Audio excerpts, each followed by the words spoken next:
ආයුබෝවන් කියලා පිළිගන්නවා ටොනික් ගයිඩ් SL අපේ YouTube channel එකට එකතු වුණා ඒගොල්ලෝ හැමෝම. අද අපි කතා කරන්න බලාපොරොත්තු වෙන්නේ 2019 engineering technology A level paper එකේ ඉලෙක්ට්‍රොනික ප්‍රශ්නය ගැන 8 වෙනි ප්‍රශ්නය පිළිබඳව. හරි. අපි බලමු පළවෙනි ප්‍රශ්නේ මොකක්ද කියලා. පළවෙනි ප්‍රශ්නේ විදිහට තියෙන ඍජුකාරක ඩයෝඩයක ලාක්ෂණික වක්‍රය ඇඳ එය මත වැදගත් වෝල්ටීයතා සලකුණු කර නම් කරන්න. හරි. දැන් මේ ඔයගොල්ලන්ට පේන්න තියෙන්නේ ඍජුකාරක ඩයෝඩයක ලාක්ෂණික වක්‍රය. මේකෙදී අපි පෙරනැඹුරු ලාක්ෂණික වක්‍රයත් පසුනැඹුරු ලාක්ෂණික වක්‍රයත් කියන ලාක්ෂණික වක්‍ර දෙකම එකම ප්‍රස්ථාරක තමයි දක්වලා තියෙන්නේ. මේකෙදී අපි y අක්ෂයට ගන්නේ ධාරාව, x අක්ෂයට ගන්නේ වෝල්ටීයතාවය. මේකෙදී එතකොට අපි ලකුණු කරන්න ඕන ප්‍රධානම අගයන් දෙකක් තියෙනවා. ඒක තමයි දේහලී වෝල්ටීයතාවය සහ පසු කුළු වෝල්ටීයතාවය. peak inverse voltage කියන එක. දේහලී වෝල්ටීයතාවය කියලා අපි හඳුන්වන්නේ මේ ඩයෝඩය හරහා ධාරාවක් ගමන් කරවීමට ලබා දිය යුතු වෝල්ටීයතාවය. ඒක මේ ඩයෝඩය හදන අමුද්‍රව්‍ය මත වෙනස් වෙනවා. උදාහරණයක් විදිහට සිලිකන් නම් 0.7ක් වගේ තමයි මේ දේහලී වෝල්ටීයතාවය තියෙන්නේ. ජර්මේනියම් නම් 0.3ක් වගේ තමයි මේ දේහලී වෝල්ටීයතාවය තියෙන්නේ. එතකොට සිලිකන් ඩයෝඩයකින් අපිට ධාරාවක් ගමන් කරවන්න නම් අනිවාර්යයෙන්ම 0.7කට වඩා වැඩි වෝල්ටීයතාවයක් ඩයෝඩයට ලබා දෙන්න ඕනේ. එතකොට තමයි හරහා ධාරාව ගලා යන්න පටන් ගන්නෙ. මෙතෙන්දී අපිට බලා ගන්න පුළුවන් වෙන්නේ මේකේ පසුනැඹුරු ලාක්ෂණික වක්‍රය. මේකෙදී අපි ලකුණු කරන්න ඕන වැදගත්ම වෝල්ටීයතාවය තමයි මේ peak inverse voltage කියන එක. පසුකුළු වෝල්ටීයතාවය කියන එක. මේක වෙන්නේ ඩයෝඩයක් පසුනැඹුරු අවස්ථාවේදී ඉතා කුඩා කාන්දු ධාරාවක් ගලා යනවා. ඒක තමයි ඔයගලන්ට මේ ප්‍රස්ථාරය මේ කොටසින් පේන්නේ. මේක ඉතාම කුඩා අගයක් මයික්‍රෝ ඇම්පියර් නැනෝ ඇම්පියර් වගේ ඉතා කුඩා ධාරාවක් තමයි මේක හරහා ගලා යන්නේ පසුනැඹුරු අවස්ථාවේදී. නමුත් මේ peak inverse voltage ඒ කියන්නේ පසුකුළු වෝල්ටීයතාවය පසු කළ වහාම ඩයෝඩේ විනාශ වෙනවා. ඒ නිසා මේක හරහා අධික ධාරාවක් ගලා යන්න පටන් ගන්නවා. එතකොට ඩයෝඩේ දෙපසටම ධාරාවක් ගලා යන්න පටන් ගන්නවා. මොකද ඩයෝඩේ විනාශ වෙන නිසා. එතකොට මේ peak inverse voltage එක කියන්නේ ඩයෝඩයට දැවී යාමකින් තොරව දැරිය හැකි උපරිම පසුනැඹුරු වෝල්ටීයතාවය. එතකොට මේ දෙක අපි ප්‍රධාන වශයෙන් මේ ප්‍රස්ථාරය ලකුණු කරන්න ඕන. හරි. එහෙනම් ඔයගොල්ලෝ දන්නවා දැන් කොහොමද ලාක්ෂණික වක්‍රය අඳින්නේ කියලා. අපි බලමු ඊළඟ ප්‍රශ්නේ මොකක්ද කියලා. හරි. ඊළඟ ප්‍රශ්නට යන්න කලින් මම හිතුවා ඍජුකාරක ඩයෝඩ ගැන කතා කරපු නිසා අනිත් ඩයෝඩ වර්ග ගැනත් පොඩ්ඩක් සාරාංශයක් විදිහට මතක් කරගෙන යන්න. එතකොට අපි දැන් මේ කතා කරපු ඍජුකාරක ඩයෝඩයේ සංකේතය අපිට මෙන්න මේ විදිහට තමයි බලා ගන්න පුළුවන් වෙන්නේ. ඒකේ පෙනුම බලා ගන්න පුළුවන් වෙන්නේ මෙන්න මේ විදිහට. මේක අපි භාවිත කරන්නේ ප්‍රත්‍යාවර්තක ධාරා ඍජුකරණය කර ගැනීම සඳහා. මේක භාවිතා වෙන උපාංග විදිහට ගත්තොත් Java ඇසුරුම් ඒ කියන්නේ power pack වගේ දේවල් මේකට උදාහරණ විදිහට දෙන්න පුළුවන්. එතකොට ඊළඟ ඩයෝඩ වර්ගය අපිට කියන්න තියෙන සෙනා ඩයෝඩ ගැන. සෙනා ඩයෝඩේ සංකේතය මෙන්න මේක. සෙනා ඩයෝඩේ බාහිර පෙනුම මෙන්න මේ විදිහට තමයි අපිට බලා ගන්න පුළුවන් වෙන්නේ. මේක අපි පාවිච්චි කරන්නේ වෝල්ටීයතා යාමනය සඳහා. නමුත් මේකේ විශේෂත්වය තමයි සෙනා ඩයෝඩේ වෝල්ටීයතා යාමනය සඳහා යොදාගන්නේ පසුනැඹුරු අවස්ථාවේදී. ඒක තමයි සෙනා ඩයෝඩේ තියෙන විශේෂිතම ලක්ෂණය. ඊළඟට තියෙන ඩයෝඩ වර්ගය තමයි ප්‍රකාශ ඩයෝඩ. ප්‍රකාශ ඩයෝඩේ සංකේතය මේ විදිහට තමයි අපිට බලා ගන්න පුළුවන් වෙන්නේ. ඒකේ බාහිර ස්වරූපය මේ ආකාරයට තමයි අපිට බලා ගන්න පුළුවන් වෙන්නේ. ඒක භාවිතා කරන්නේ අපි ප්‍රකාශ ඩයෝඩ භාවිතා කරන්නේ ආලෝක ත්‍රිවතාව මැනීමේ උපකරණ සඳහා සහ සංවේදක සඳහා තමයි අපි ප්‍රකාශ ඩයෝඩ භාවිතා කරන්නේ. ඊළඟට අපිට තියෙන ඩයෝඩ වර්ගය තමයි ආලෝක විමෝචක ඩයෝඩ. මේක අපි ගොඩක් අය දන්න ඩයෝඩ වර්ගයක්. ඒකේ සංකේතය මෙන්න මේ ආකාරයට තමයි ඔයගොල්ලන්ට බලා ගන්න පුළුවන් වෙන්නේ. මේකේ භෞතික ස්වරූප නම් ආකාර ගොඩක් තියෙනවා. අපි ගොඩක් අය දන්න ඩයෝඩ වර්ගයක් තමයි මේක LED කියලා අපි හඳුන්වනවා. KTN light emitting diode කියන එක. මේක අපිට ගොඩක් වෙලාවට බලා ගන්න පුළුවන් වෙන්නේ දර්ශක විදුලි පහන් සහ ආලෝක සැරසිලි සඳහා තමයි දැන් බහුලව භාවිතා වෙන්නේ මේ ඩයෝඩ වර්ගය. ඊළඟට අපිට තියෙන ඩයෝඩ වර්ගය තමයි ලක්ෂ්‍ය ස්පර්ශක ඩයෝඩ කියන එක. ඒකේ සංකේතයත් ඍජුකාරක ඩයෝඩේ සංකේතයට සමානයි. ඒකේ බාහිර පෙනුම නම් ඍජුකාරක ඩයෝඩ වල හාත්පසින්ම වෙනස්. ඒක මේ ආකාරයට තමයි ඔයගලන්ට බලා ගන්න පුළුවන් වෙන්නේ. මේක අපි පාවිච්චි කරන්නේ අධිසංඛ්‍යාත තරංග ඍජුකරණය කර ගැනීම සඳහා. ඍජුකාරක ඩයෝඩ භාවිතා වන්නේ ප්‍රත්‍යාවර්තක ධාරා ඍජු කර ගැනීම සඳහා. ලක්ෂ්‍ය ස්පර්ශක ඩයෝඩ භාවිතා වෙන්නේ අධිසංඛ්‍යාත තරංග ඍජුකරණය කර ගැනීම සඳහා. ඊළඟට තියෙන ඩයෝඩ වර්ගය තමයි ෂොට්කි ඩයෝඩ. ෂොට්කි ඩයෝඩේ සංකේතය මෙන්න මේ ආකාරයට තමයි බලා ගන්න පුළුවන් වෙන්නේ. ඒකත් ඍජුකාරක ඩයෝඩයට සමාන ආකාරයක් තමයි භෞතික ස්වරූපයේ තියෙන්නේ. මේක අපි භාවිතා කරන්නේ අධිසංඛ්‍යාත ධාරා ඍජුකරණය කර ගැනීම සඳහා. හරි. අපි යන් එහෙනම් අපි දැන් කතා කරා ඩයෝඩ වර්ග ගැන පොඩි සාරාංශයක්. අපි යන් ඊළඟ ප්‍රශ්නයට. ඊළඟ ප්‍රශ්නේ තියෙන සේතු ඍජුකාරක පරිපථයක ඇති ඩයෝඩ සැකැස්ම අඳින්න. අපි බලමු මේක කොහොමද කරන්න කියලා. සේතු ඍජුකාරක පරිපථය අපි පාවිච්චි කරන්නේ ප්‍රත්‍යාවර්තක ධාරා වෝල්ටීතාවයක් සරල ධාරා වෝල්ටීතාවයක් බවට පත් කරගන්න. මේක අපි හදාගන්නේ ඍජුකාරක ඩයෝඩ 4ක් භාවිතා කරලා. අපි බලමු මේක කොහොමද අඳින්නේ කියලා. මෙන්න මේ රූප සටහන් දෙකේම ආකාර දෙකම නිවැරදි. මේ කැමති ආකාරයකට ඔයගොල්ලන්ට මේක අඳින්න පුළුවන්. මම හිතනවා මතක තියාගන්න ලේසි ඇති කියලා මෙන්න මේ ආකාරය. නමුත් ඔයගොල්ලෝ මේකට හුරු වෙලා ඉන්නවනම් මේකත් වැරද්දක් නෑ. මේ ආකාර දෙකම නිවැරදි. මේකේ මෙන්න මේ අග්‍ර දෙකෙන් තමයි අපි මේකට ප්‍රත්‍යාවර්තක ධාරා වෝල්ටීතාවය ලබා දෙන්නේ. මෙන්න මේ අග්‍ර දෙකෙන් තමයි අපි සරල ධාරා වෝල්ටීතාවය එළියට ගන්නෙ. හරි. එතකොට මෙන්න මේක තමයි අපි සේතු ඍජුකාරක පරිපථයක් කියලා හඳුන්වන්නේ. අපි යන් ඊළඟ ප්‍රශ්නෙට. සරල ධාරා ජව සැපයුමක් සකස් කිරීම සඳහා ඔබට 230 වෝල්ට් 12 වෝල්ට් පරිණාමකයක් සේතු ඍජුකාරකයක් හා ධාරිත්‍රකයක් සපයා ඇත. සපයා ඇති පරිණාමකය හා සේතු ඍජුකාරකය භාවිත කර ඍජුකාරක පරිපථයක් සකස් කරගන්නා ආකාරය පරිපථ සටහනකින් පෙන්වන්න. හරි. මේකෙදි අපිට පරිණාමකයක් දීලා තියෙනවා, සේතු ඍජුකාරකයක් දීලා තියෙනවා, ධාරිත්‍රකයක් දීලා තියෙනවා. පළවෙනි ප්‍රශ්නෙන් අපෙන් අහන්නේ පරිණාමකයයි සේතු ඍජුකාරකයයි පාවිච්චි කරලා ඍජුකාරක පරිපථයක් සකස් කරගන්නා ආකාරය තමයි පරිපථ සටහනකින් පෙන්වන්න තියෙන්නේ. අපි බලමු මේක කොහොමද කරන්න කියලා. මේ රූප සටහනේ තියෙන්නේ මේක මේ පරිපථ සටහන අඳින ආකාරය. මෙතනදී මේක තමයි අපේ ප්‍රත්‍යාවර්තක ධාරා වෝල්ටීතාවය 230 වෝල්ට් අපි ලබා දෙන්නේ මෙන්න මේ අග්‍ර දෙකට. මේ තියෙන්නේ අපේ ස්ටෙප් ඩවුන් ට්‍රාන්ස්ෆෝමර් එක 230 වෝල්ට් 12 වෝල්ට් ට්‍රාන්ස්ෆෝමර් එක. මේක අපි ඩයෝඩ් සේතුවේ මෙන්න මේ මැද අග්‍ර දෙකට ලබා දෙනවා. ලබා දුන්නාට පස්සේ මේකේ ඍණ වෝල්ටීතාවය වෙනමත් ධන වෝල්ටීතාවය වෙනමත් අපිට ලබා ගන්න පුළුවන්. මෙන්න මේක තමයි මේ ප්‍රශ්නෙට පිළිතුරු විදියට දක්වන්න තියෙන්නේ. හරි. අපි යන් ඊළඟ ප්‍රශ්නෙට. ඊළඟ ප්‍රශ්නේ තියෙන්නේ ඉහත එහි තුන්වෙනි කොටසේ පළවෙනි පරිපථය ගෘහස්ත විදුලි සැපයීමකට සම්බන්ධ කළ විට සේතු ඍජුකාරක පරිපථයේ ප්‍රධාන සහ ප්‍රතිධාන වෝල්ටීතා තරංග අඳින්න. හරි. අපි බලමු මේක කොහොමද කරන්න කියලා. අපි දන්නවා AC වෝල්ටීයතාවය දෙපැත්තට විචලනය වෙන වෝල්ටීතාවයක්. ඒ නිසා තමයි අපිට ප්‍රත්‍යාවර්තක ධාරා වෝල්ටීතාවය කියලා නම් කරන්නේ.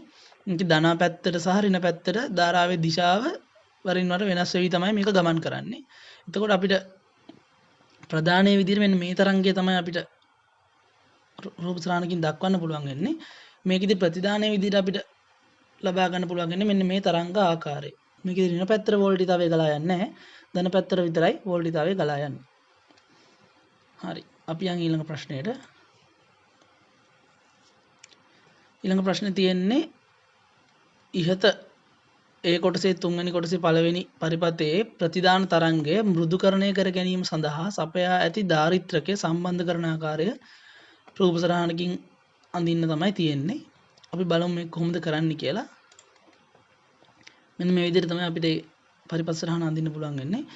එතකොට අපේ කලින් රූප සටහනේදී විච් ආකාරයටම මෙතන තියෙනවා 230 වෝල්ට් අපේ සැපයුම් විභවය, අපේ පරිණාමකය, අපේ ඩයෝඩ සේතුව. ඩයෝඩ සේතුවේ ඍණාග්‍රයට ධාරිත්‍රකයේ ඍණාග්‍රයත් ඩයෝඩ සේතුවෙන් ප්‍රතිධානය වෙන ධනාග්‍රයට ඩයෝඩ සේතුවේ ධනාග්‍රයත් ලබා දුන්නාට පස්සේ තමයි අපිට මෙන්න මේ පරිපථය නිර්මාණය කරගන්න පුළුවන් වෙන්නේ.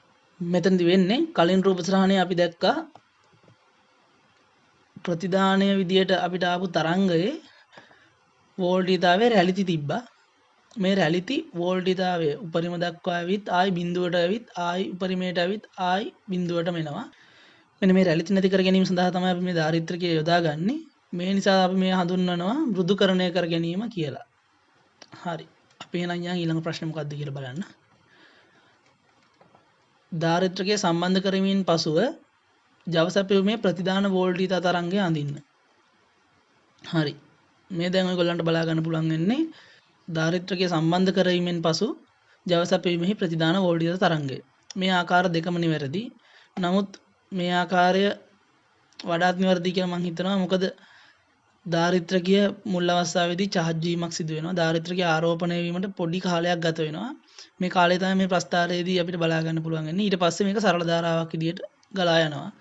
මොකද මේ පරිපථයට විබරයක් තාම සවි කරලා නැහැ. එම නිසා මේ පරිපථය තුලින් අධික ධාරාවක් ගලා යන්නේ නැහැ. ඒ නිසා මෙය සරල ධාරාවක් ආකාරයටම අපිට බලා ගන්න පුළුවන්. මේ ආකාර දෙකම නිවැරදි. නමුත් මම හිතනවා වැඩියෙන්ම නිවැරදි මේ ආකාරයට අඳින එක කියලා. හරි. අපි යන් ඊළඟ ප්‍රශ්නේ මොකක්ද කියලා බලන්න. ඉහත සකස් කරන ලද සරල ධාරා ජව සැපයීමට විබරයක් සවි කරන ලදී. සපයා ඇති දාරිද්‍රකයේ අගය කුඩා යයි උපකල්පනය කර සම්බන්ධ කර ඇති විබරය වැඩි කළ පසු අපි කලින් අඳපු වෝල්ටිතා තරංගය වෙනස් වෙන ආකාරය අඳින්න කියලා තමයි කියන්නේ. හරි. මේ තියෙන්නේ අපිට ඒකට උත්තරේ. මෙතනදි වෙන්නේ අපිට මෙතන උපකල්පනය කරන්න කියලා තියෙනවා දාරිද්‍රකයේ අගය කුඩා යයි සහ සම්බන්ධ කර ඇති විබරයේ අගය විශාලයි කියලා. එතකොට අපි දන්නවා අපේ විබරය විශාලයි කියන්නේ අධික ධාරාවක් අපි මේ පරිපථයෙන් ලබා ගන්නවා. නමුත් අපිට කියනවා මේ දාරිද්‍රකයේ අගය කුඩා කියලා. දාරිද්‍රකයේ අගය කුඩා අගයක් කියලා. එතකොට මේ දාරිද්‍රකයේ charge වෙනවට වඩා වේගයෙන් අපේ ධාරාව ලබා ගන්නවා. ඒ නිසා මේ දාරිද්‍රකයේ charge වෙනවා උපරිම අවස්ථාවට charge වුණත් ලබා ගන්න ධාරාව වැඩි නිසා ආපහු දාරිද්‍රකයේ charge වුණු ධාරාවෙන් කොටසකුත් ආපහු ලබා ගන්නවා. ඒ නිසා තමයි මේ ආකාරයට පොඩි වෝල්ටිතා රැලිති ස්වභාවයක් අපිට බලා ගන්න පුළුවන් වෙන්නේ. මේ ආකාරයට මේ රැලිති අවම කරවීමට නම් අපිට මේ දාරිද්‍රකයේ අගය වැඩි කරන්න වෙනවා. එතකොට මේ රැලිති වල උස අඩු වෙලා ආයෙ කලින් දැක්කා වගේ සරල ධාරාවක් අපිට ලබා ගන්න පුළුවන්. එතකොට මේ ප්‍රශ්නෙට දාලව මේ උත්තරේ විදිහට අපිට අඳින්න පුළුවන් වෙන ප්‍රස්ථාරය මෙන්න මේ ප්‍රස්ථාරය. හරි. මේකේ B කොටසේ පළවෙනි ප්‍රශ්නේ විදිහට තියෙන්නේ පරිපථයේ දැක්වෙනුයේ උෂ්ණත්වය පාලනය කිරීමට යොදා ගන්නා සිසිලන විදුලි පංකාවක් සඳහා භාවිත වන උෂ්ණත්ව සංවේදී ස්විචයකි. R3 යනු තර්මිස්ටරයකි. එය උෂ්ණත්වයට සංවේදී ප්‍රතිරෝධකයක් වන අතර එහි ප්‍රතිරෝධය උෂ්ණත්වය වැඩිවීමේදී අඩුවේ. අපිට මේක තව දක්වලා තියෙනවා NTC කියන්නේ ඍණ උෂ්ණත්ව සංගුණකය කියන එක. හරි. අපි බලමු මේක කොහොමද වෙන්නේ කියලා. මේ තියෙන්නේ ඒකට දාලා රූප සටහන. එතකොට මේ R3 කියලා කියන්නේ මෙන්න මේක. එතකොට මේක තමයි අපේ තර්මිස්ටර් එක. අපි මේ පරිපථයේ ක්‍රියාකාරීත්වය ගැන කතා කරන්න කලින් මේකට අවශ්‍ය වෙන මූලික સિદ્ધාන්ත ගැන පොඩ්ඩක් ආපහු මතක් කරගෙන ඉමු. හරි. අපි යන් එහෙනම් මොනවද කියලා බලන්න. උෂ්ණත්ව සංවේදී ප්‍රතිරෝධක ගැන තමයි ඉස්සෙල්ලම කතා කරන්න හිතුවේ. මේකදී අපිට උෂ්ණත්ව සංවේදී ප්‍රතිරෝධක මූලික වශයෙන් ආකාර දෙකක් තියෙනවා. එකක් NTC අනිත් එක PTC. කියන්නේ ඍණ උෂ්ණත්ව සංගුණක සහ ධන උෂ්ණත්ව සංගුණක. මේ NTC කියන වර්ගයේ තියෙන විශේෂත්වය තමයි මේකේ ප්‍රතිරෝධය උෂ්ණත්වය වැඩිවීමේදී අඩු වෙනවා. උෂ්ණත්වය වැඩි වෙනකොට මේකේ ප්‍රතිරෝධය අඩු වෙනවා. නමුත් මේ PTC කියන එකේදී වෙන්නේ උෂ්ණත්වය වැඩි වෙනකොට ප්‍රතිරෝධයත් වැඩි වෙනවා. ඒ ආකාරයට තමයි මේ දෙකේ අපිට වෙනසක් බලා ගන්න පුළුවන් වෙන්නේ. නමුත් බාහිර ස්වභාවය නම් මේ දෙකේම එකම ස්වභාවයක් තමයි අපිට බලා ගන්න පුළුවන් වෙන්නේ. අපි බලමු ඊළඟට අපිට මොනවද මතක් කරගන්න ඕන කියලා ආපහු. ඊළඟට මම පොඩ්ඩක් කාරකාත්මක වර්ධක සංසන්දකයක් විදිහට භාවිතා කරන ආකාරය පොඩ්ඩක් මතක් කරන්න හිතුවා. මේ තියෙන්නේ කාරකාත්මක වර්ධකයක සංකේත සටහන. මේකෙදී අපි මේ V+ කියලා අපි මෙතන නම් කරලා තියෙන්නේ අපවර්තක නොවන ප්‍රදානය. V- කියලා අපි මෙතන නම් කරලා තියෙන්නේ අපවර්තක ප්‍රදානය. මෙතන VS+ සහ VS- කියලා තියෙන්නේ මේකේ Java සැපයුම් අග්‍ර දෙක. ඒකට තමයි අපි මේකට විදුලිය ලබා දෙන්නේ. මෙතන Vout කියලා අපිට තියෙන ප්‍රතිදාන අග්‍රය. අපි දන්නවා කාරකාත්මක වර්ධකයක තියෙන්නේ මෙන්න මේ ප්‍රධාන අග්‍ර පහ. අපි බලමු මේක සංසන්දකයක් විදිහට භාවිතා වෙන්නේ කොහොමද කියලා. හරි. මේ තියෙන්නේ කාරකාත්මක වර්ධකයේ සංසන්දකයක් විදිහට භාවිතා කිරීමට දාලා පරිපථ සටහනක්. මේකෙදී අපි මේ සැපයුම් අග්‍රවල VS+ කියන අග්‍රයට අපි ධන විභවයක් ලබා දෙනවා. VS- කියන එකට ඍණ විභවය ලබා දෙනවා. කාරකාත්මක වර්ධකය සංසන්දකයක් විදිහට භාවිතා වෙද්දී මේකේ තියෙන්නේ ලේසියෙන් මතක තියාගන්න පුළුවන් සරල ක්‍රියාකාරීත්වයක්. අපි බලමු මේක කොහොමද වැඩ කරන්නේ කියලා. මේකෙදී අපි මේ ආදානයට ලබා දෙන පින් දෙකේ විභවාන්තර වෙනස් වීම මත තමයි ප්‍රතිදානය තීරණය වෙන්නේ. මම මෙතන අපවර්තක නොවන ප්‍රදානීය V+ කියලා ගන්නවා. අපවර්තක ප්‍රදානීය V- කියලා ගන්නවා. මේක පැහැදිලි කිරීම පහසු වෙන්න අපි මෙතන මේ දක්වලා තියෙනවා මේකේ V+ කියන එකේ වෝල්ටේජ් එක V- කියන එකේ වෝල්ටේජ් එකට වඩා වැඩි වුණොත් නිතරම ධන වෝල්ටීයතාවය තමයි අවුට් වෙන්නේ. මෙතන V- කියන එකේ වෝල්ටේජ් එක V+ කියන එකේ වෝල්ටේජ් එකට වඩා වැඩි වුණොත් මේ අපි බිඳුව මේ අග්‍රයට සම්බන්ධ කර වෝල්ටීයතාවය තමයි මේකේ ප්‍රතිදානයේ විදිහට එළියට එන්නේ. එතකොට නිතරම අපවර්තක ප්‍රදානය අගේ වැඩි වුණොත් අනිවාර්යයෙන්ම එන්නේ ඍණ වෝල්ටීයතාවය. අපවර්තක නොවන ප්‍රදානයේ වෝල්ටීයතාවය වැඩි වුණොත් අනිවාර්යයෙන්ම එළියට එන්නේ ධන වෝල්ටීයතාවය. ඒ ආකාරයට තමයි අපි මේක සංසන්දකයක් විදිහට භාවිතා කරන්නේ. හරි. අපි යන් ඊළඟට අපි මතක් කරගන්න ඕන මොනවද කියලා බලන්න. ඊළඟට මම මෙතන කතා කරලා දෙනවා ප්‍රතිරෝධකයක් වෝල්ටීයතා බෙදනයක් ලෙස භාවිතය. මේකත් මේ පරිපථයේ ක්‍රියාකාරීත්වය අවබෝධ කර ගැනීම සඳහා අපිට වැදගත් වෙන තියරි කොටසක්. අපි බලමු ඒක කොහොමද මේකේ ක්‍රියාකාරීත්වයට බලපාන්නේ කියලා. හරි. මෙතන තියෙන්නේ ප්‍රතිරෝධක දෙකක් වෝල්ටීයතා බෙදනයක් විදිහට සම්බන්ධ කරලා තියෙන්නේ. ප්‍රතිරෝධක දෙක ශ්‍රේණිගත කරලා ඒකට අපි ලබා දීලා තියෙනවා වෝල්ට් 6ක්. ඉන්පසු එක වෝල්ට් ප්‍රතිරෝධකයකින් අපි වෙනම වෝල්ටීයතාවයක් එළියට ලබාගෙන තියෙනවා. එතකොට මේකෙදි මෙන්න මේ සූත්‍රයට අනුව තමයි මේකේ වෝල්ටීයතාවයේ බෙදීම සිදු වෙන්නේ. මේ ප්‍රතිරෝධකය හරහා යම්කිසි වෝල්ටීයතාවයකුත් මේ ප්‍රතිරෝධකය හරහා යම්කිසි වෝල්ටීයතාවයකුත් වශයෙන් මේ ලබා දෙන වෝල්ටීයතාවයේ බෙදීමක් තමයි සිදු වෙන්නේ අනුපාතයක් ආකාරයට. අපි උදාහරණ ගානකින් මේක පොඩ්ඩක් පැහැදිලි කරගමු. දැන් මෙතන මම දීලා තියෙනවා V in වෝල්ට් 6ක් විදියටත් R1 ප්‍රතිරෝධකය ohms 200ක් විදියටත් R2 ප්‍රතිරෝධකය ohms 1000ක් විදියටත් අපි දීලා තියෙනවා. අපිට තියෙන්නේ V out හි අගය සොයන්න. මෙන්න මේ සූත්‍රයට ආදේශ කරා නම් අපිට පුළුවන් මේ V out කියන එකේ අගය සොයා ගන්න. දැන් ඔයගොල්ලෝ මේ වීඩියෝ එක පොඩ්ඩක් පෝස් කරලා බලන්න මේ සූත්‍රයට ආදේශ කරලා මේකේ අගය හොයාගන්න පුළුවන්ද කියලා. හරි. දැන් මම හිතනවා ඔයගොල්ලෝ මේකේ අගය සොයාගන්න නැති කියලා. අපි බලමු මේකේ උත්තරේ කීයද කියලා. මෙතනදී අපිට උත්තරේ එන්නේ 5 වෝල්ට් තමයි අපිට උත්තරේ විදියට එන්නේ. හරි. මම හිතනවා ඔයගොල්ලන්ට මේ කොටසත් පැහැදිලි ඇති කියලා. අපි යන් එහෙනම් ඊළඟ කොටසට. ඊළඟ කොටසෙන් අපි කතා කරන්නේ ට්‍රාන්සිස්ටරය ස්විචයක් ලෙස භාවිතා කිරීම ගැන. හරි.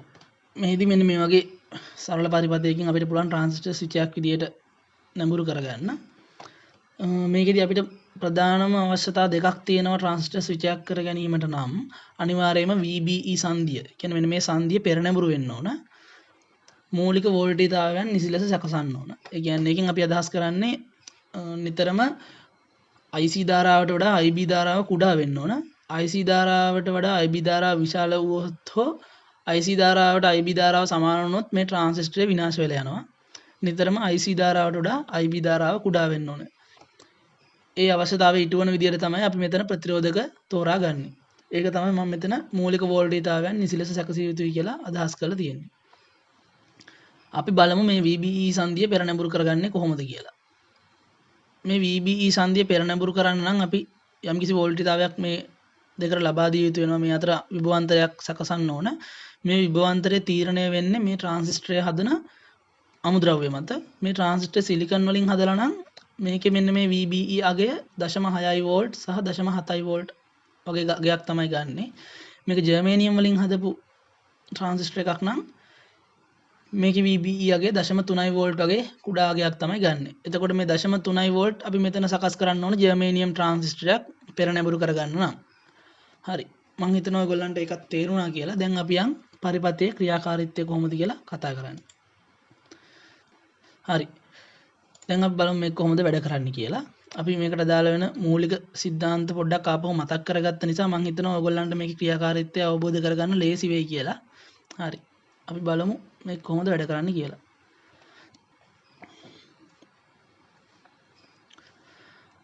මෙතනදී මේ R3 කියන්නේ තර්මිස්ටර් එකක්. මේක NTC වර්ගයේ තර්මිස්ටර් එකක් කියලා අපිට දීලා තියෙනවා. NTC කියන්නේ මේකේ උෂ්ණත්වය වැඩි වෙද්දී ප්‍රතිරෝධය අඩු වෙනවා. ඒ නිසා තමයි මේක NTC කියන්නේ. මෙතනදී මේ රෙසිස්ටර් දෙක ශ්‍රේණිගත ආකාරයට තමයි සවි කරලා තියෙන්නේ. සවි කළා එක රෙසිස්ටරයකට ඉහළින් අපි වෝල්ටීයතාවයක් එළියට රන් තියෙනවා. එතකොට මෙතනදී අපි අර කතා කරපු સિદ્ધාන්ත වලින් අපිට මෙතනට වැදගත් වෙන කොටස තමයි ප්‍රතිරෝධක දෙකක් වෝල්ටීයතා බෙදනයක් විදියට භාවිතා කිරීම කියන කොටස. ඒ කොටසින් තමයි මේ පරිපථයේ මේ කොටස සකස් වෙලා තියෙන්නේ. මේ තියෙන්නේ විචල්්‍ය ප්‍රතිරෝධකයක්. මේකින් කරන්නේ මෙතන අපවර්තක නොවන ප්‍රධානයේ වෝල්ටීයතාවය අපිට අවශ්‍ය විදියට සකසා ගැනීම. මේ පරිපථයේ ක්‍රියාකාරීත්වය ඇසුරින් බැලුවොත් මෙතනදී මේකින් කරන්නේ මේ මෝටරේ ක්‍රියාකාරී වෙන්න ඕන උෂ්ණත්වය. කියන්නේ ශේෂාංශක කීයදද මේ මෝටරේ ඔන් වෙන්න ඕන කියන එක තමයි මෙතනදී අපි මේක කරකවල විචලනය කරගන්නේ. මේ පරිපථයේ ක්‍රියාකාරීත්වය අනුව බැලුවොත් ඒක තමයි අපිට කියන්න පුළුවන් වෙන්නේ. මේකේ පරිපථය ක්‍රියාත්මක වන ආකාරය අනුව කිව්වොත් මේකින් කරන්නේ මෙන්න මේ අපවර්තක නොවන ප්‍රධානයේ වෝල්ටීයතාවය විචලනය කිරීම. එතකොට මෙතනින් මේ කරලා තියෙන්නේ රෙසිස්ටර් දෙක විභව බෙදනයක් විදිහට ක්‍රියාත්මක වෙලා උෂ්ණත්වය විචලනය වීමේදී විචලනය වෙන වෝල්ටීයතාවයක් සකසා ගැනීම තමයි මෙතන මේ කොටස් දෙකකින් කරලා තියෙන්නේ. එතකොට මෙතන තියෙන්නේ අපේ කාරකාත්මක වර්ධකය. කාරකාත්මක වර්ධකය මෙතනදී අපි පාවිච්චි කරලා තියෙන්නේ කම්පැරේටර් එකක් විදිහට. කියන්නේ සංසන්දකයක් විදිහට. සංසන්දකයක් විදිහට යොදාගනිද්දී අපි කතා කරා කොහොමද මේකේ ක්‍රියාකාරීත්වය වෙන්නේ කියලා. අපවර්තක අග්‍රයේ වෝල්ටීයතාවය වැඩි වුණොත් ඍණ වෝල්ටීයතාවයත් අපවර්තනයේ නොවන වෝල්ටීයතාවය වැඩි වුණොත් ධන වෝල්ටීයතාවයත් තමයි මේකෙන් අවුට් කරන්නේ. එතකොට මේ R2 කියන රෙසිස්ටර් එක අපි දාගෙන තියෙන්නේ මම ඔයගොල්ලන්ට කිව්වා ට්‍රාන්සිස්ටරයක් ස්විචයක් විදිහට ක්‍රියාත්මක කරන්න නම් අනිවාර්යයෙන්ම ඒකේ වෝල්ටීයතාව නිසි ආකාරයෙන් සකසා ගන්න ඕනේ කියලා. එතෙන්දී මම ඔයගොල්ලන්ට කිව්වා IC ධාරාවයි IB ධාරාවයි දෙකම එකක් වෙන්න බෑ. එහෙම වුණොත් ට්‍රාන්සිස්ටරේ පිච්චිලා යනවා කියලා. මෙන්න මේ IC ධාරාවයි IB ධාරාවයි එකක් නොවෙන්න IC ධාරාවට වඩා IB ධාරාව කුඩා අගයකින් පවත්වා ගන්න තමයි අපි මේ R2 කියන ප්‍රතිරෝධකය දාලා තියෙන්නේ. එතකොට මේකෙන් අපි කරන්නේ IB ධාරාව පාලනය කර ගැනීම. ඊළඟට මෙතන තියෙන්නේ NPN වර්ගයේ ට්‍රාන්සිස්ටර් එකක්. මෙතනදී මේ ට්‍රාන්සිස්ටර් පාවිච්චි කරලා තියෙන්නේ මෙන්න මේ රිලේ එක ඔන් ඔෆ් කරන්න. මෙතන මේ ඩයෝඩයක් පාවිච්චි කරලා තියෙන්නේ ඇයි කියලා ගොඩක් අවුරුදු වලදී ප්‍රශ්න වලට අහලා තියෙනවා. මේ ඩයෝඩේ පාවිච්චි කරලා තියෙන්නේ මේ රිලේ එකෙන් ජෙනරේට් වෙන ප්‍රතිවිද්‍යුත්ගාමක බලය නැවැත්වීමට. ප්‍රතිවිද්‍යුත්ගාමක බලය ඇති වුණොත් මෙන්න මේ ට්‍රාන්සිස්ටර් එක පිලිස්සලා යනවා. ඒක වළක්වන්න තමයි අපි මේ පසු නැඹුරු කරපු ඩයෝඩයක් යොදාගෙන තියෙන්නේ. මතක තියාගන්න මේක පසු නැඹුරු කරලා දාන්න ඕන. නැත්නම් මේ ට්‍රාන්සිස්ටර් එක ඔන් කරාට පස්සේ එන ධාරාව මේ ඩයෝඩය හරහා ගමන් කරලා මේ පරිපථය ෂෝට් වෙනවා. එතකොට ට්‍රාන්සිස්ටරේ පිලිස්සලා යන්න පුළුවන්. ඒ නිසා නිතරම මේක පසු නැඹුරු කරලා තමයි යොදා ගන්න ඕනේ. අපි මේ ප්‍රතිවිද්‍යුත්ගාමක බලය ඇති වෙන්නේ කොහොමද කියලා පොඩ්ඩක් කතා කරමු. අපි දන්නවා රිලේ එකක් කියන්නේ ඉලෙක්ට්‍රොමැග්නටික් ස්විච් එකක්. ඒ කියන්නේ විද්‍යුත් චුම්බකයකට මේක ඇතුළේ තියෙන යකඩ පතුරක් ඇද ගැනීමෙන් තමයි යකඩ පතුර මේ ටර්මිනල් එකේ ගෑවෙනකොට ඒ අග්‍රයට සම්බන්ධ වෙනවා. මේ ටර්මිනල් එකේ ගෑවෙනකොට ඒ අග්‍රයට සම්බන්ධ වෙනවා. එතකොට මෙතන මේ දඟරය විද්‍යුත් චුම්බකයක් විදිහට තමයි ක්‍රියාත්මක කරන්නේ. දඟරයක් තුලින් ධාරාවක් ගලා යනකොට දඟරය කැමති නැහැ ධාරාව වෙනස් වෙනවට. එයා බලන්නේ මේකට වෝල්ටීයතාවයක් නැති වුණත් එයා හරහා කොහොම හරි දැන් ධාරාවක් පවත්වාගෙන යන්න. එතකොට දැන් මෙයාට වෝල්ටීයතාවයක් ලැබෙන්නේ නැති අවස්ථාවේදී මෙයාට බෑනේ මේක හරහා ධාරාවක් පවත්වා ගන්න. අපි දන්නවා සන්නායකයක් තුලින් ධාරාවක් ගලා යනකොට සන්නායකයේ වටා චුම්බක ක්ෂේත්‍රයක් ඇති වෙනවා. මේ ට්‍රාන්සිස්ටර් එක ඔන් අවස්ථාවේදී මේ සන්නායක දඟරය හරහා ධාරාවක් ගලා යන්න පටන් ගන්නවා. එතකොට මේක වටේට සන්නායකයක් තුලින් ධාරාවක් ගලා යනකොට අපි දන්නවා ඒක වටේ චුම්බක ක්ෂේත්‍රයක් ඇති වෙනවා කියලා. එතකොට මේක මේ සන්නායක දඟරය වටා චුම්බක ක්ෂේත්‍රයක් ඇති වෙනවා. නමුත් මෙම ට්‍රාන්සිස්ටරේ ඕෆ් අවස්ථාවට වැටුණු ගමන් තව දුරටත් මේ දඟරය හරහා ධාරාවක් ගලා යන්නේ නැහැ. ඒ නිසා මේ දඟරය බලනවා කොහොම හරි තමන් හරහා ධාරාවක් පවත්වා ගන්න. ඒ නිසා මේ දඟරය කරන්නේ තමන් වටා විහිදුණු විද්‍යුත් චුම්බක බලය මෙයා මතම පතිත කරගන්නවා. එතකොට අපි දන්නවා චුම්බක ක්ෂේත්‍රයකට කොයිල් එකක් කැපෙනකොට ඒ කොයිල් එකේ දෙකෙලවර වෝල්ටීයතාවයක් ඇති වෙනවා කියලා. එතකොට දැන් මේ චුම්බක ක්ෂේත්‍රය මේකේ හැදිච්ච චුම්බක ක්ෂේත්‍රය මේක මතම කඩන් වැටෙනකොට මේකේ අග්‍ර දෙක දෙපැත්තේ වෝල්ටීයතාවයක් ප්‍රේරණය වෙන්න ගන්නවා. මේක ප්‍රේරණය වෙන්නේ කලින් ධාරාව ගලා ගිය දිශාවට විරුද්ධ දිශාවට. මේකට අපි කියන්නේ ප්‍රතිවිද්‍යුත්ගාමක බලය කියලා. බැක් EMF කියලා. මෙන්න මේ බැක් EMF එකෙන් ට්‍රාන්සිස්ටර් එක ආරක්ෂා කරගන්න තමයි අපි මේ ඩයෝඩ් එක දාන්නේ. එතකොට වෙන්නේ මේක මම කියවනේ ධාරාව කලින් ගලන් ගියපු දිශාවට විරුද්ධ දිශාවට යන්නේ කියලා. එතකොට ඒ ධාරාව මේ ට්‍රාන්සිස්ටරෙන් කලින් මේ ඩයෝඩේ පසු නැඹුරු වුණාට ඒ අලුතින් හැදුන බැක් EMF එකකින් ගලන ධාරාව ගලන්න විරුද්ධ දිශාවට නිසා මේ පෙර නැඹුරු විදියට තමයි කොයිල් එකට තියෙන්නේ. එතකොට ඒ දැන් ජෙනරේට් වුණ බැක් EMF වෝල්ටේජ් එක, ඒ කියන්නේ ප්‍රතිවිද්‍යුත්ගාමක වෝල්ටීයතාවය මේ ඩයෝඩය හරහා ගිහිල්ලා කෙටි පරිපථයක් ෂෝට් සර්කිට් වෙලා නැති වෙලා යනවා. මේක දැම්මේ නැත්තම් මේ ට්‍රාන්සිස්ටර් එක පිච්චිලා යනවා. ඒකට තමයි අපි මේ ඩයෝඩය රිවර්ස් බයස් කරලා නිතරම දාන්නේ. හරි. දැන් අපි දන්නවා මේක ක්‍රියාකාරීත්වය වෙන්නේ කොහොමද කියන එක. අපි ඒක ආයි කෙටියෙන් ඉක්මනට විස්තර කරන් යන්. මෙතනදි වෙන්නේ මෙතන යොදාගෙන තියෙන NTC එකක්. NTC එකක වෙන්නේ උෂ්ණත්වය වැඩි වෙනකොට ප්‍රතිරෝධය අඩු වෙනවා. NTC එක උෂ්ණත්වය වැඩි වෙනකොට ප්‍රතිරෝධය අඩු වෙනවා. එතකොට මෙතන උෂ්ණත්වය වැඩි වෙනකොට ප්‍රතිරෝධය අඩු වෙන නිසා ප්‍රතිරෝධය අඩු වෙනකොට මේ දෙපස වෝල්ටීයතාවයත් අඩු වෙනවා. මෙතන වෝල්ටීයතාවය වැඩි වෙනකොට මේ පින් එකට ලැබෙන වෝල්ටීයතාවය අඩු වෙනවා. මෙතනින් යම්කිසි වෝල්ටීයතාවයක් අපි මෙතන සකස් කරලා තියෙන්නේ. ඒ වෝල්ටීයතාවයට වඩා මේ වෝල්ටීයතාවය අඩු වුණු ගමන් කියන්නේ අපවර්තන නොවන අග්‍රේ වෝල්ටීයතාවය එතකොට වැඩි. ඒ නිසා සප්ලයි වෝල්ටේජ් එක මෙතනින් අවුට් කරන්න පටන් ගන්නවා. සප්ලයි වෝල්ටේජ් එක ට්‍රාන්සිස්ටර් එකට මෙන්න මේ R2 කියන රෙසිස්ටර් එකකින් ධාරාව පාලනය වෙලා IB ධාරාව ලබා දෙනවා. ලබා දුන්නාට පස්සේ මේ ට්‍රාන්සිස්ටර් එක ඔන් අවස්ථාවටපත් වෙනවා. එතකොට මේ රිලේ එක ඔන් වෙලා මෝටර එක වැඩ කරන්න පටන් ගන්නවා. ආය උෂ්ණත්වය අඩු වෙනකොට මේකේ ප්‍රතිරෝධය ඉහළ යන්න පටන් ගන්නවා. ප්‍රතිරෝධය ඉහළ යනකොට මේ දෙකලවර වෝල්ටීයතාවයත් ඉහළ යනවා. එතකොට මේ V මෙන්න මේ අපවර්තන අග්‍රයේ වෝල්ටීයතාවය අපවර්තනයේ නොවන අග්‍රයේ වෝල්ටීයතාවයට වඩා ඉහළ යනවා. ඒ අවස්ථාවේදී අපවර්තන අග්‍රයේ වෝල්ටීයතාවය වැඩි නිසා මෙන්න මේ ඍණ වෝල්ටීයතාවය තමයි මේ රෙසිස්ටර් එක හරහා ගමන් කරන්න පටන් ගන්නෙ. එතකොට මේ ට්‍රාන්සිස්ටර් එකට ඍණ වෝල්ටීයතාවය ලැබෙන නිසා මේ රිලේ එක ඕෆ් වෙලා යනවා. එතකොට මේ මෝටර එකත් ඕෆ් වෙනවා. ඒක තමයි මේකේ සරල ක්‍රියාකාරීත්වය. නිතරම මතක තියාගන්න ඕන දෙයක් තමයි කම්පැරේටර් එකක්. ඒ කියන්නේ මේ ඔප් ඇම්ප් එකක් කම්පැරේටර් එකක් විදිහට දෙද්දි දෙන්නේ ධන 12කුයි ඍණ 12කුයි නෙමෙයි. ධන 12කුයි 0යි වෝල්ට් කියන එකයි. මොකද මේකට ඍණ 12 දෙන්නේ නැහැ. දෙන්නේ 0යි වෝල්ට් තමයි ගොඩක් වෙලාවට දෙන්නේ. මොකද මේ දෙන විභවය තමයි මෙතනින් අවුට් කරන්න ගන්න. ඒ නිසා මෙතනදිත් අපි දීලා තියෙන්නේ 0 වෝල්ට් කියන එක තමයි. ඒක තමයි මේ උදාසීන අග්‍රයට සම්බන්ධ කරලා තියෙන්නේ. හරි. අපි දැන් යම් ප්‍රශ්න වලට. පළවෙනි ප්‍රශ්නේ ඉදිරියේ තියෙන්නේ පහත උපාංග වල කාර්ය විස්තර කරන්න. පරිපථයේ පහත උපාංග වල කාර්ය විස්තර කරන්න කියන ප්‍රශ්නය. දැන් මම හිතනවා ඔයගොල්ලන්ට ඒක පැහැදිලි ඇති කියලා. අපි බලමු උත්තර ටික ඉක්මනට බලාගෙන යමු. හරි. VR1 විචල්්‍ය ප්‍රතිරෝධකය. විචල්්‍ය ප්‍රතිරෝධකයෙන් මම කිව්ව කරන්නේ අපවර්තනයේ නොවන අග්‍රයට ලබා දෙන වෝල්ටීයතාවය විචලනය කිරීම කියලා. ඒක තමයි VR1 විචල්්‍ය ප්‍රතිරෝධකයෙන් කරන්නේ. මේක අපි පරිපථයේ ක්‍රියාකාරීත්වය අනුව ගත්තොත් මම කිව්වා විදුලි පංකාව ක්‍රියාත්මක වන උෂ්ණත්වය විචලනය කිරීම කියන එක අපිට ගන්න පුළුවන් කියලා. එතකොට මේ උත්තර දෙකටම ලකුණු හම්බ වෙනවා. එතකොට R1 සහ R3 තර්මිස්ටරයේ ශ්‍රේණිගත සම්බන්ධය කියලා අහුවාම අපිට දෙන්න තියෙන උත්තරේ තමයි R1 සහ R3 විභව බෙදුමක් ලෙස ක්‍රියාකොට අපවර්තක ප්‍රදානයේ වෝල්ටීයතාව විචලනය කිරීම. අපවර්තක ප්‍රදානය ලබා දීම කිව්වම හරි. කාරකාත්මක වර්ධකයෙන් වෙන කාර්යය තමයි සංසන්දකයක් ලෙස ක්‍රියා කිරීම. D1 ඩයෝඩයෙන් කරන්නේ පිළියවන දඟලය තුළ උපදින ප්‍රතිවිද්‍යුත්ගාමක බලය නිසා ට්‍රාන්සිස්ටරය දැවී යාම වැළැක්වීම. R2 කියන ප්‍රතිරෝධකයෙන් කරන්නේ ට්‍රාන්සිස්ටරයට ලබා දෙන පාදම ධාරාව IB ධාරාව පාලනය කිරීම.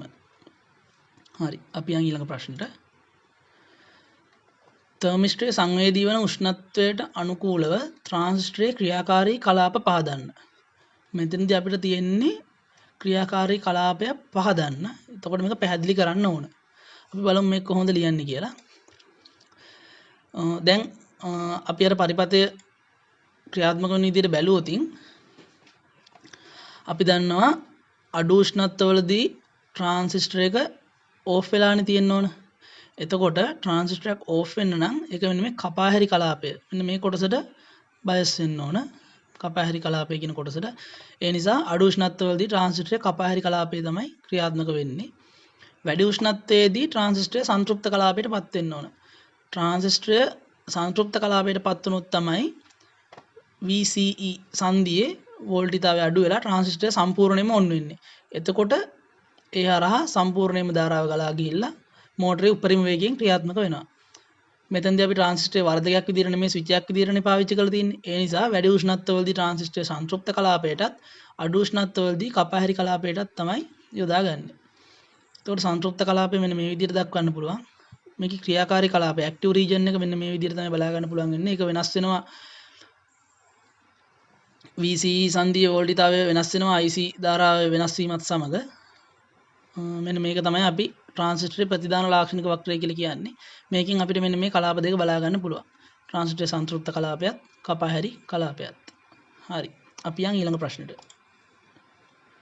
කාරකාත්මක වර්ධකයේ උපරිම ප්‍රතිදාන විභවය සැපයුම් විභවය දක්වා ඉහළ නැංවිය හැකියයිද ට්‍රාන්සිස්ටරයේ සිලිකන් වර්ගයේ එකකයිද සලකා උපරිම පාදම ධාරාව 100 මයික්‍රෝ ඇම්පියර් වීම සඳහා R2 ප්‍රතිරෝධකය ගණනය කරන්න. හරි. කාරකාත්මක වර්ධකයක් අයිඩියල් වර්ල්ඩ් එකේදී කියන්නේ ගණිතමය ලෝකයේදී කාරකාත්මක වර්ධකයක අපි ගන්නේ කාරකාත්මක වර්ධකයේ ප්‍රතිදාන විභවය සැපයුම් විභවයට සමානයි කියලා. මං කියවනේ මේ දැන් මෙතන මේ අපවර්තන නොවන අග්‍රේ වෝල්ටිතාවය අපවර්තන අග්‍රේට වඩා වැඩි වුණොත් මෙන්න මේ ධන VCC අවුට් කරනවා කියලා. නමුත් ඇත්ත ජීවිතයේදී අවුට් කරන්නේ මේ ධන VCC වලට දුන්න වෝල්ටිතාවයට වඩා චුට්ටක් අඩු අගයක් තමයි. කියන්නේ 12ක් දුන්නා නම් 11.5ක් වගේ අගයක් තමයි ප්‍රතිදානය කරන්නේ. ඊටු දශම ගාන මේක හරහා ඩ්‍රොප් වෙනවා. ඒක කරොතින් අපිට මේකේ දැන් උත්තරයක් ගන්න වෙන්නේ නැහැ. ඒ නිසා තමයි අපි මෙතන කියලා තියෙන්නේ කාරකාත්මක වර්ධකයේ උපරිම ප්‍රතිදාන විභවය සැපයුම් විභවය දක්වා ඉහළ යන්න පුළුවන් කියලා. කාරකාත්මක වර්ධකයේ උපරිම විභවය ප්‍රතිදාන විභවය සැපයුම් විභවය දක්වා ඉහළ යන්න පුළුවන් කියලා. එතකොට මෙන්න මේ VCC කියන එක සමානයි මේ අවුට් එකකින් එන මේකටත්. අවුට් වෙද්දි අවුට් එක හයි නම් මේ VCC සමානයි. අවුට් එක ලෝ නම් මෙන්න මේ ග්‍රවුන්ඩ් කියන එකට මේ මෙතන වෝල්ටිතාවය සමාන වෙනවා. එතකොට මෙතන අවුට්පුට් එක විදිහට එන්නේ එක්ක 12 වෝල්ට් එක්ක 0.5 වෝල්ට්. හරි. එතකොට අපි බලමු මේකේ මෙන්න මේ රෙසිස්ටර් එක කැල්කියුලේෂන් කරන්නේ කොහොමද කියලා. ප්‍රතිරෝධකය ගණනය කරන්නේ කොහොමද කියලා. මේක කරන්නේ අපිට මේකට ඉස්සෙල්ලා බලන්න ඕන මේකේ ධාරාව ගලා යන ගමන් මාර්ගය මොකක්ද කියලා. ධාරාව ගලා යන්නේ ධනයේ ඉඳන් ඍණට. අපි බලමු මේ හරහා ධාරාව ගමන් කරන්න අපිට ඕන වෙන පාත් එක මොකක්ද කියලා. එතකොට අපිට පුළුවන් මේකට දාන සූත්‍රයක් අපිට හදාගන්න. සූත්‍ර කවදාවත් කටපාඩම් කරලා ලියන්න එපා. එතකොට අමාරු වෙනවා. සූත්‍රයක් අපිට මේකට හදාගන්න පුළුවන්. මෙතනදී අපිට මෙන්න මෙතනින් තමයි මේකට වෝල්ටේජ් එක ලැබෙන්නේ. එතකොට වෝල්ටේජ් ගලන්න පටන් ගන්න මෙතන ඉඳන්. ඉස්සෙල්ලම අපිට හම්බ වෙනවා RB කියලා රෙසිස්ටර් එකක්. ඊළඟට මේක ගලා යනවා ට්‍රාන්සිස්ටරේ මෙතනට.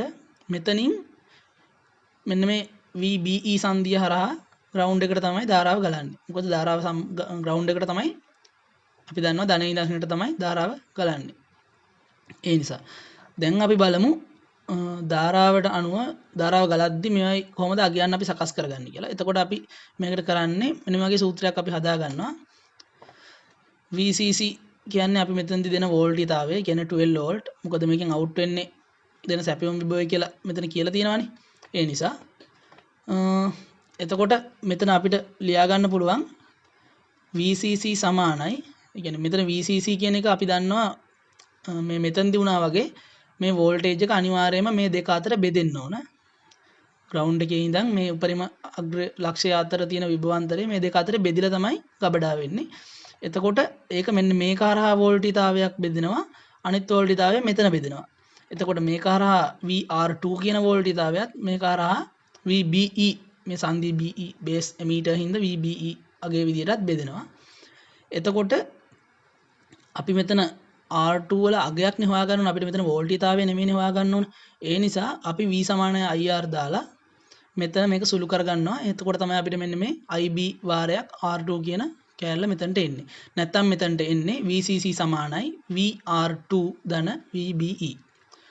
අපි මේ VR2 කියන එක V සමානයි IR දාලා සුළු කරගෙන තමයි IB වාරයක් R2 කියලා සූත්‍රය හදාගෙන තියෙන්නේ. හරි.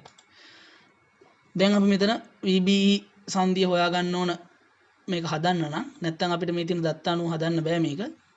මෙතනදී අපිට කියලා තියෙනවා මේක සිලිකන් වර්ගය කියලා. සිලිකන් වර්ගය වුණාම අපි දන්නවා 0.7යි හෝ 0.6යි තමයි මේකේ මේ පෙරනැඹුරු කරන්න අවශ්‍ය බාධක විභව විදිහට තියෙන්නේ.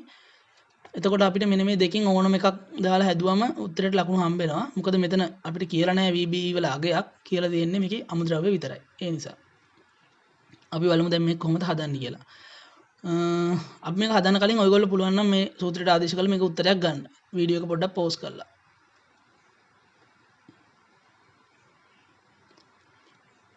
හරි.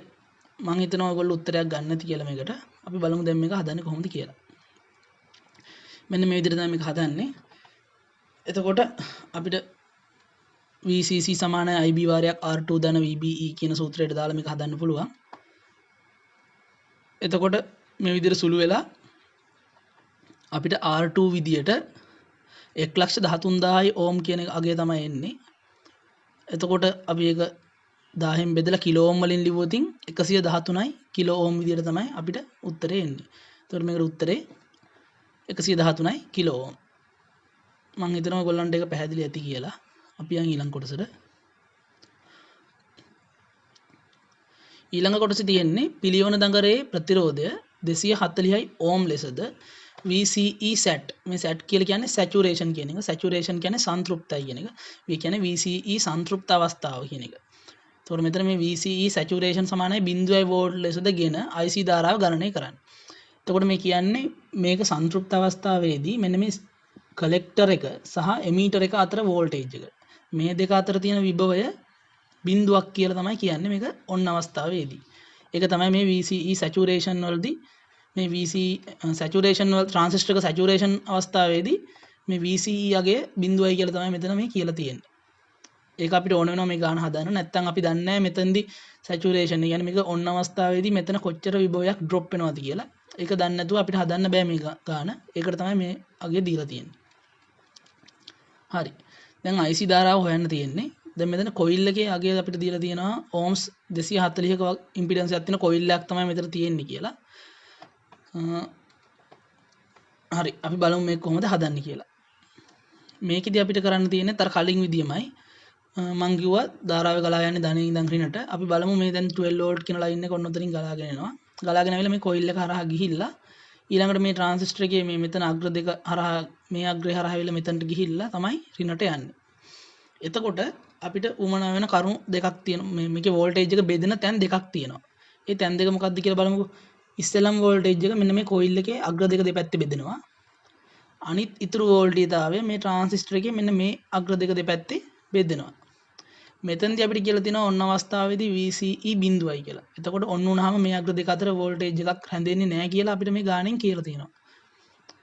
ඒ නිසා අපි දැන් දන්නවා එතකොට ඔන්න අවස්ථාවේදී මේ සැපයුම් විභවයම රැඳෙන්නේ මෙන්න මේ කොයිල් එකේ අග්‍ර දෙක දෙපැත්තේ.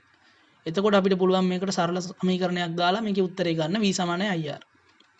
එතකොට අපි මේකේ V = IR දාලා හදද්දී V වලට ගන්නවා අපි 12 වෝල්ට්. මොකද 12 වෝල්ට්ම දඟරයට ලැබෙනවා. මේකේ IC ධාරාවනේ ගණනය කරන්න ඕන. එතකොට V = 12 වෝල්ට්. I දන්නේ R අපි දන්නවා 240යි ඕම් කියලා. එතකොට අපිට පුළුවන් I කීයද කියලා හොයාගන්න.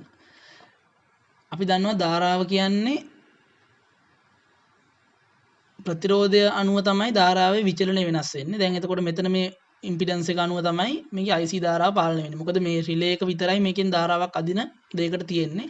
එතකොට මේකෙන් අදින ධාරාව තමයි අනිවාර්යෙන් ට්‍රාන්සිස්ටර් එක හරහා ගලා යන්නේ. එතකොට මේක තමයි IC ධාරාව.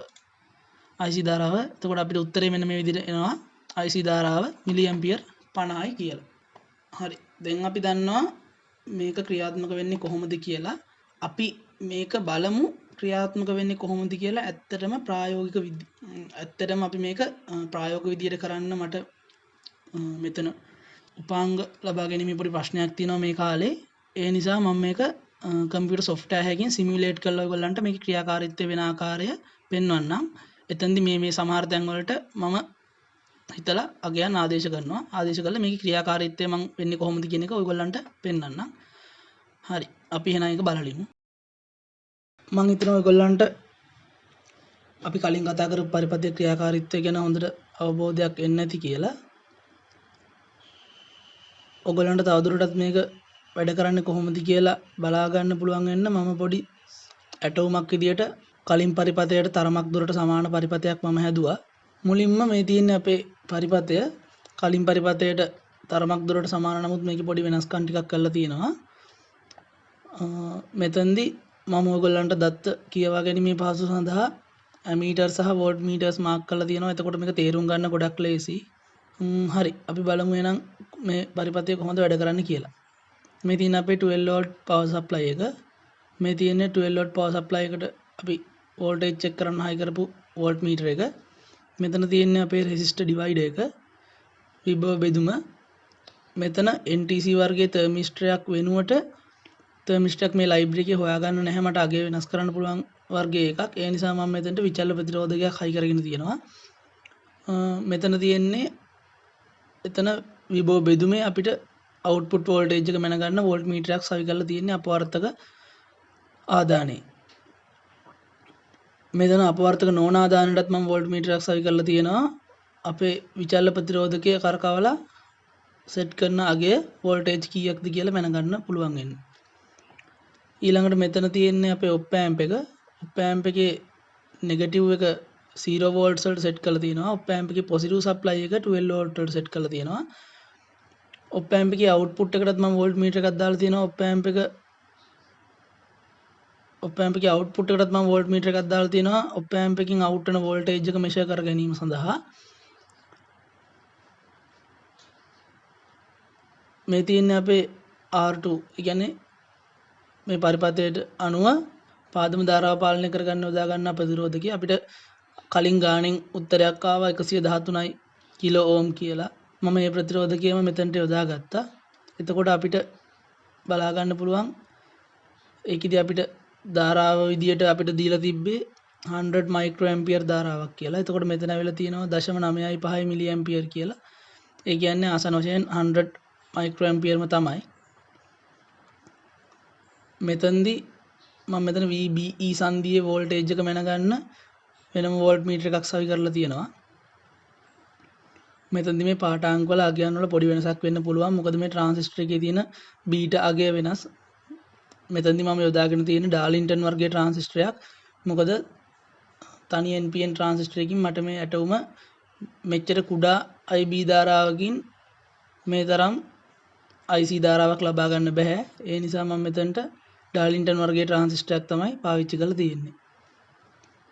එතෙන්දී අපිට දීලා තියෙන ගාණක් විතරයි. එතෙන්දී අපිට දත්ත දීලා නැහැ මේකට ට්‍රාන්සිස්ටර් වල අංක මොනවද එහෙම කියලා. ඒ හින්දා තමයි ප්‍රායෝගික ජීවිතයේදී මේ වගේ ඩාර්ලින්ටන් ට්‍රාන්සිස්ටරයක් යොදා ගන්න වෙනවා. එච්චර ලොකු ධාරාලාභයක් ලබා ගැනීමට. හරි.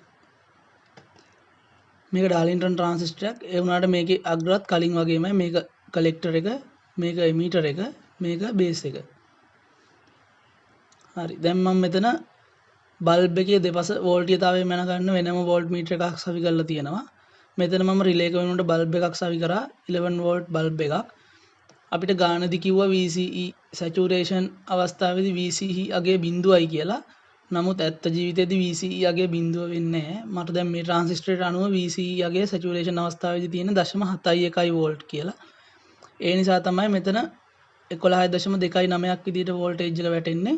මොකද මේ 11.29යි 0.71යි එකතු වුනහම තමයි මෙතන අපේ සප්ලයි 12 වෝල්ට් හැදෙන්න ඕන. මේ දෙක බෙදලා තියෙන්නේ බල්බ් එක සහ ට්‍රාන්සිස්ටරේ අතර. අපිට IC ධාරාව විදිහට ආවා 50යි මිලි ඇම්පියර්. දැන් මේකෙදිත් අපිට IC ධාරාව විදිහට අවිල්ලා තියෙනවා 0.047 ඇම්පියර්. ඒ කියන්නේ ආසන්න වශයෙන් මිලි ඇම්පියර් 50ක්ම තමයි. හරි. දැන් අපි බලමු මේ පරිපථය කොහොමද වැඩ කරන්නේ කියලා. මේ තියෙන්නේ අපේ NTC එක. විදිහට මම යොදා ගන්න විචල්්‍ය ප්‍රතිරෝධකය. මෙතන තියෙන්නේ කලින් පරිපථයට අනුව නම් ෆෑන් එක වැඩ කරන්න ඕන උෂ්ණත්වය පාලනය කරන වේරියබල් රෙසිස්ටර් එක. මේකට අනුව නම් බල්බ් එක පත්තු වෙන්න ඕන කොයි උෂ්ණත්වයේදීද කියලා අගය සෙට් කරගන්න පාවිච්චි කරන වේරියබල් රෙසිස්ටර් එක. දැන් මම මෙතන මේක අගයකට සෙට් කරගන්නවා මේ ලයිට් එක ඕෆ් වෙන අගයකට. ඒක කරන්නේ අපිට මේ ලයිට් එක ඕෆ් කරන්න නම් මෙතන අපවර්තන නොවන අග්‍රයට වඩා අපවර්තනයේ අග්‍රයේ වෝල්ටේජ් එක වැඩි කරගන්න වෙනවා. එතකොට ඒක මේ වේරියබල් රෙසිස්ටර් එක හරහා කරන්නේ අපවර්තනයේ නොවන අග්‍රයේ වෝල්ටේජතාවය අඩු කරලා. එතකොට ඊට වඩා වැඩි නම් අපවර්තන අග්‍රයේ වෝල්ටේජතාවය බල්බ් එක නිවිලා යනවා. අපි බලමු ඒක වැඩි කරලා කොහොමද වෙන්නේ කියලා. ඒක අඩු කරලා අපි ඒක කරලා බලමු කොහොමද වෙන්නේ කියලා. මම ප්‍රතිරෝධය අඩු කරගෙන යනවා. ඔයගලන්ට පේනවා එතන වෝල්ට් මීටරේ පාඨාංකය අඩු වෙනවා. 3.59 වෝල්ට්. අන්න 2.399 වෝල්ට්. දැන් බල්බ් එක නිවිලා තියෙන්නේ. මම තා චුට්ටක් වැඩි කරගන්නම්.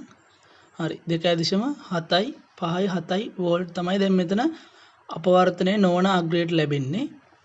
දැන් මම මෙතන NTC එක කියලා අපි හිතාගමු මේ තියෙන්නේ විචල්්‍ය ප්‍රතිරෝධකයක්. නමුත් මේක NTC එක කියලා හිතාගමු. අපිට කලින් පරිපතේදී කිව්වා උෂ්ණත්වය වැඩි වෙනකොට ප්‍රතිරෝධය අඩු වෙනවා කියලා. ඒ හින්දා තමයි ඒකට NTC කියන්නේ. එතකොට ප්‍රතිරෝධය අඩු වෙනකොට මෙතන තියෙන වෝල්ටිය මෙතන මේ දෙපස රැඳෙන වෝල්ටේජ් එකත් අඩු වෙනවා. එතකොට දැන් අපි බලමු මේක උෂ්ණත්වය වැඩි වෙනකොට ප්‍රතිරෝධය අඩු වෙන්න ඕනනේ. එහෙනම් මම මෙතන ප්‍රතිරෝධය අඩු කරගෙන යනවා. එක අවස්ථාවකදී මේ බල්බ් එක පත්තු වෙන්න ගනි. අපි බලමු ඒක වෙන්නේ කොහොමද කියලා. දැනට මේක වෙන්නේ මෙතන වෝල්ටීයතාවයට වඩා වැඩි වුණොත් තමයි බල්බ් එක පත්තු වෙන්න ගන්නෙ. ඒ කියන්නේ non inverting input එකේ අපවර්තනය නොවූ අග්‍රයේ වෝල්ටීයතාවය වැඩි වෙන්න ඕන අපවර්තනය වූ අග්‍රයේ වෝල්ටීයතාවයට වඩා. හරි. දැන් ඒ කියන්නේ අපි මේකේ උෂ්ණත්වය වැඩි වෙනකොට ප්‍රතිරෝධය අඩු වෙනවනේ. අපි උෂ්ණත්වය වැඩි වෙනවා කියලා හිතා උෂ්ණත්වය වැඩි වෙද්දී ප්‍රතිරෝධය අඩු වෙන නිසා අපි ප්‍රතිරෝධය අඩු කරගෙන යම් බලන්න බල්බ් එක දැල් වෙනවද කියලා. දැන් වෝල්ටීයතාවය 3.992යි. අපි තා චුට්ටක් අඩු කරලා බලමු. වෝල්ටේජ් එක 3.268යි. අපි වෝල්ටේජ් තව ටිකක් අඩු කරමු. 2.902යි. තව චුට්ටක් අඩු කරාට පස්සේ 2.707යි. එතකොට 2.75යි 3ට වඩා 2.707 අඩු නිසා බල්බේ දැල් වෙනවා. එතකොට ඔයගොල්ලන්ට බලා ගන්න පුළුවන් බල්බේ දැල් වෙන අවස්ථාවේදී ඔප් ඇම්ප් එකේ අවුට්පුට් එක විදිහට 12.62ක් එළියට අවිල්ලා තියෙනවා. බල්බ් එක නිවිච්ච අවස්ථාවේදී ඒක 0 වෝල්ට් වලට ගිහිල්ලා තියෙනවා. ඒ කියන්නේ අපවර්තනය නොවූ අග්‍රයේ වෝල්ටීයතාවය වැඩි නම් 12 වෝල්ට් එළියට එනවා. මේක සප්ලයි වෝල්ට් දීලා තියෙන 12 වෝල්ට් නිසා. අපවර්තනය වූ අග්‍රයේ වෝල්ටීයතාවය වැඩි නම් 0 වෝල්ට් එළියට එනවා. මොකද අපි මේක 0 වෝල්ට් ග්‍රවුන්ඩ් වලට කනෙක්ට් කරලා තියෙන නිසා. අපිට එතකොට මේකේ ගලන ධාරාව වෙනසත් බලා ගන්න පුළුවන්. බල්බේ නිවි යන අවස්ථාවේදී මයික්‍රෝ ඇම්පියර් 0.14ක් වගේ තමයි මේකේ පාදම ධාරාව විදිහට තියෙන්නේ. VBE සංදිය එතකොට 0.62 වෝල්ට් තියෙන්නේ. ඒ නිසා VBE සංදිය නැඹුරු වෙන්නේ නැහැ. ඒ නිසා සම්පූර්ණ වෝල්ටීයතාවයම රැඳෙන්නේ මෙන්න මේ VCE කියන සංදිය දෙපස. ඒ නිසා බල්බයට ලැබෙන්නේ මිලිවෝල්ට් 29.29ක අගයක්. VCE දෙපස තමයි සම්පූර්ණ 12 වෝල්ට්ම ගබඩා කරගෙන තියෙන්නේ. අපිට මේ බල්බය දල්වන්න නම් අනිවාර්යෙන් මේ VBE සංදිය පෙර නැඹුරු කරගන්න වෙනවා. VBE සංදිය පෙර නැඹුරු කරගන්න නම් අපිට මෙතනට වෝල්ට් 0.7ක්වත් ලබා දෙන්න වෙනවා. අපි ආයි මේ බල්බ් එකේ මෙතන ප්‍රතිරෝධය අඩු කරලා බලමු. එතකොට මේ බල්බ් එක පත් වෙනවා. හරි. දැන් අපිට පේනවා මෙතනින් කලින් විදිහටම මයික්‍රෝ ඇම්පියර් 100කට ආසන්න ධාරාවක් ගලා යනවා. මෙතන වෝල්ටේජ් එක 1.3.7ක් වගේ අපිට පෙන්නනවා. ආයි VCE සංතෘප්ත අවස්ථාවේදී අපිට පෙන්නනවා 0.71ක්. ඒක ट्रांजिस्टरට වෙනස්. අපිට ගානදි දීලා තිබ්බේ VCE බිඳුවට සමාන කරගන්න කියලා. නමුත් ඇත්ත ජීවිතයේදී VCE බිඳුව වෙන්නේ නැහැ. අනිවාර්යෙන් 0.71ක් හෝ දශම ගාණක් හෝ වෝල්ට් 1-2ක් වගේ ගාණ අගයක් ගන්නවා VCE අගයේ සැචුරේෂන් අවස්ථාවේදී. දැන් අපිට බලා ගන්න පුළුවන් මෙතෙක් වෙලා VCE දෙපස රැඳුණු 12 වෝල්ට් අගය අඩු වෙලා දැන් මෙතනට 11.29 වෝල්ට් ගිහිලා තියෙනවා බල්බ් එකේ දෙපැත්තට. VCE වල තවදුරටත් ඉතුරු වෙලා තියෙන්නේ 0.71යි. එතකොට අපිට බලා ගන්න පුළුවන් ට්‍රාන්සිස්ටර් සංතෘප්ත අවස්ථාවේදී VCE අගය 0.71යි. ට්‍රාන්සිස්ටරේ කපා හැරි අවස්ථාවේදී VCE දෙපස සම්පූර්ණ අපි සැපයුම් වෝල්ටීයතාවයම එයා ගබඩා කරගන්නවා 12 වෝල්ට් විදියට. ඒක වෙන්නේ ට්‍රාන්සිස්ටර් ඔන් වුණ අවස්ථාවේදී තමයි හරහා වෝල්ටීයතාවයක් ගලා යන්නේ. නැත්තම් මෙතනින් ක්ලෝස් සර්කිට් නිසා එයා මේ දෙපස විභවාන්තරය ගබඩා කරලා තියාගන්නවා. හරි. මම හිතනවා ඔයගොල්ලන්ට මේ පරිපථ සටහනෙන් මේ පරිපථය වැඩ කරන්නේ කොහොමද කියලා තවදුරටත් අවබෝධයක් එන්න ඇති. ඔප් ඇම්ප් එකක් වැඩ කරන්නේ කොහොමද? ට්‍රාන්සිස්ටරයක් පෙර නැඹුරු කිරීමට මොනවද අවශ්‍ය සුදුසුකම් පුරාලන්න ඕන කියන එක තවදුරටත් තහවුරු වෙන්න ඇති. VCE සංදිය සැචුරේෂන් අවස්ථාවේදී සහ කපහැරි අවස්ථාවේදී කොහොමද ක්‍රියා කරන්නේ කියන එක ඔයගොල්ලන්ට තේරෙන්නේ නැති. ඔප් ඇම්ප් එකක් කොහොමද කම්පැරේටර් මෝඩ් එකේදී සංසන්දකයක් ආකාරයට වැඩ කරන්නේ කියන එක ඔයගොල්ලන්ට පැහැදිලි වෙන්නේ නැති. මම හිතනවා දැන් ඔයාලට මේ වගේ පරිපථයක් වැඩ කරන්නේ කොහොමද කියන එක සරලව ලේසියෙන් තේරුම් ගන්න පුළුවන් වෙයි කියලා. හරි. එහෙනම් අපි ආපහු යන් අපේ ස්ලයිඩ් එකට. හරි. මම හිතනවා ඔයගොල්ලන්ට අද මම කියලා දුන්න එක තේරෙන්නේ නැති කියලා. මම මේක කරන්න හිතුවේ මේ රටේ තියෙන තත්ත්වයක් එක්ක උපකාරක පන්ති වලටත් හරියට සහභාගී වෙන්න වෙන්නේ නැහැ ළමයින්ට. ඒ නිසා තමයි මම මෙහෙම පොඩි සීරීස් එකක් කරන්න හිතුවේ. මොකක් හරි නොතේරුණු තැනක් තියෙනවා නම් මේල් එකක් දාන්න. පුළුවන් විදිහට උත්තර දෙන්නම් හැමෝටම. හරි. මං ගාව පාස් පේපර්ස් මම දැන් 2019 පේපර් එක තමයි මෙතන කරේ. 2018 2017 2015 ඉඳන්ම තියෙනවා. මම හිතනවා ඒවා කලින් ඔයගොල්ලෝ සාකච්ඡා කරලා ඇති, ඒවයි තියෙන ඒවා කලින් කරලා ඇති කියලා. එහෙම කරලා නැත්නම් ඒවා කරන්න ඕන නම් ඒවත් යට කමෙන්ට් සෙක්ෂන් එකේ දාන්න. එහෙම වුණොත් මම ඒවත් ඉස්සරහට දාන්න බලාපොරොත්තු වෙනවා. ඔයගොල්ලන්ට තියෙන ප්‍රශ්න තියෙනවා නම් ඒවත් මට එවන්න. එතකොට මම ඒවා හදලා ඒ ටික හදන ආකාරයත් ඔයගොල්ලන්ට වීඩියෝ වලින් ඉදිරිපත් කරන්න. යාළුවෙක්ටත් මේක දැනගන්න, මේක ෂෙයා කරන්න. හරි. එහෙනම් ඊළඟ වීඩියෝ එකකින් හම්බෙමු.